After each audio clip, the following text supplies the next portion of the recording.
Hello, আসসালামু আলাইকুম। কি অবস্থা সবার? কেমন আছেন? এই তো আশা করছি সবাই ভালো আমিও ভালো আছি আলহামদুলিল্লাহ। দেখেন আজকে একটু বাজারে গেছিলাম হাই স্কুল রোডের এদিক দিয়ে, তো দেখতেছি এখানেও সিদ্দিক আজকে আছে। তো প্রতিদিনের মতো ও তো দেখলেই তাকায় থাকে আর বলে 10টা টাকা দেন, কিছু খাইমু, খিদা লাগছে। তো যাই হোক, আমি তো জানি ওর এটা একটা ডায়লগ, তা সেজন্য আমি ওকে নিয়ে গেছিলাম একটা ঠান্ডা খাওয়ানোর জন্য, যেহেতু আজকে অনেক গরম পড়ছে। তো আমি বললাম যে আসেন আমার সাথে, আপনাকে আমি একটা ঠান্ডা কিনে দিই। তো এখানে আমি একটা ড্রিঙ্কও কিনে দিতেছিলাম যে এটা আপনি খান। সে তো এটা পায়া মহা খুশি, আমাকে বলতেছে থ্যাংক ইউ, আপনাকে দোয়া করবো। আমি তো সত্যি অনেক অবাক হয়েছি যে সে আবার থ্যাংক ইউ বলতে পারে।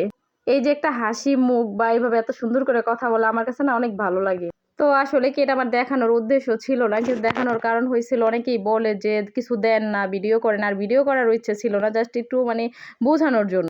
আসলে আমার ভিডিও করার উদ্দেশ্য ছিল না, এই জন্যই ভিডিওটা করলাম যে সবাই বলে যে কিছু কিনা দেন না বা কিছু খাওয়ার না, এই জন্য জাস্ট আজকে ভিডিওটা করা। এখানে আমি বাজারে যে একটা আংটিও দেখতেছিলাম,